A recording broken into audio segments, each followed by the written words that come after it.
Hey, what's going on, guys? It's your boy, Nerd Mode On, and welcome to episode 5 of Sniper Sundays, a video series where I'll be using anything from DMRs to bolt-action sniper rifles and just kind of going over some information in relation to the items similar to a weapon review. So without further ado, let's jump right into it. So today we're going to be looking at the M40A5. Now, of course, starting things off when it comes down to the rate of fire, it is going to be clocking in at 60 rounds per minute. The bullet velocity on this specific weapon is going to be 480 meters a second, which is not too bad, but it's also not as high as a lot of the other ones. So you will have to lead your target a little bit more. You're definitely going to have to account for bullet drop when it comes to this specific bolt-action sniper rifle. Now, of course, taking a gander over at the damage model, you guys are going to notice that it's going to be doing max damage of 100 damage up until 12.5 meters. Now, of course, after 12.5 meters, you're going to notice that the damage is going to start to drop off, but unfortunately, once you hit around 100 meters, it's only going to be doing 59 damage. So that's going to require you to hit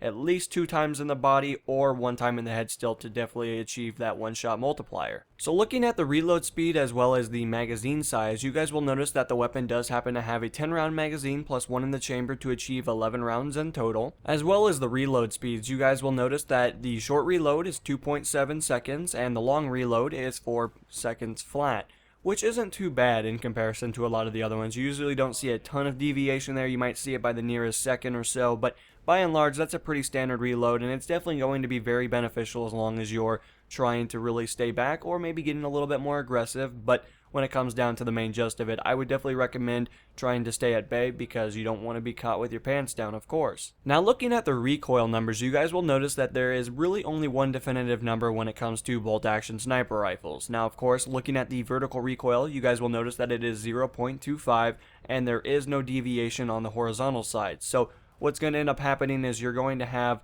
vertical recoil, but your weapon is single fire only, so you really shouldn't have too much of a problem. By the time you shoot and the bullet hits the target, you should be ready to rechamber the next round and continue onward with your day. So with all the statistics talked about when it comes down to the M40A5 and the abilities that it possesses on the battlefield, I thought I'd give you guys some customization recommendations when it comes down to it, and hopefully increase your playstyle or benefit you in one way or another. So without further ado, let's jump right into getting you guys ready on the field. So of course, looking at the optics section, you guys definitely have a lot of options at your disposal, especially when it comes down to bringing the weapon forward with how you play the game. If you're very aggressive, you're probably going to want to go with something with less magnification.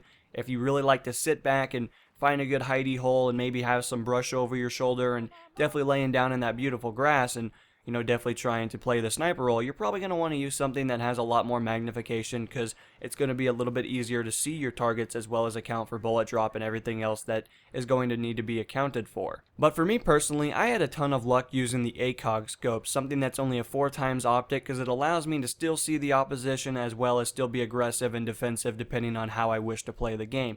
I've never really been known to somebody to sit back really far in the background and just kind of do reconnaissance, but when it comes down to it, I am definitely somebody that's on the front lines trying to push and be a little bit more aggressive than I probably should. But for me personally, I really enjoyed the JGM4 scope, which is a 4 times optic or just an ACOG, and I had a ton of luck with that. Before that, I was using the 6 times, and even then, I was still doing pretty well. Now, of course, jumping into the accessories tab, you guys do still have a lot of options at your disposal, especially depending on how aggressive you are, how defensive you are.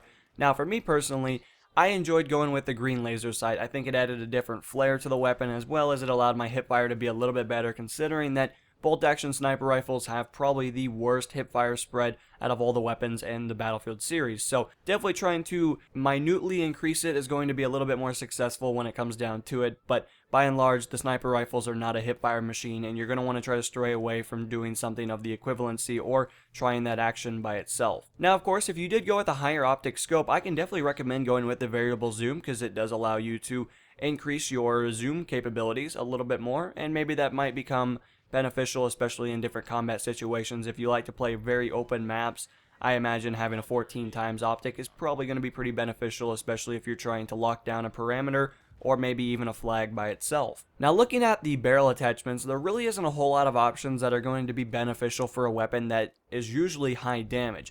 All these options are either going to decrease your effectiveness or reduce the range that you're effective at by itself. So I'm definitely going to recommend either using no attachment or maybe even a flash hider, considering that there is no penalty to using the flash hider in Battlefield 4.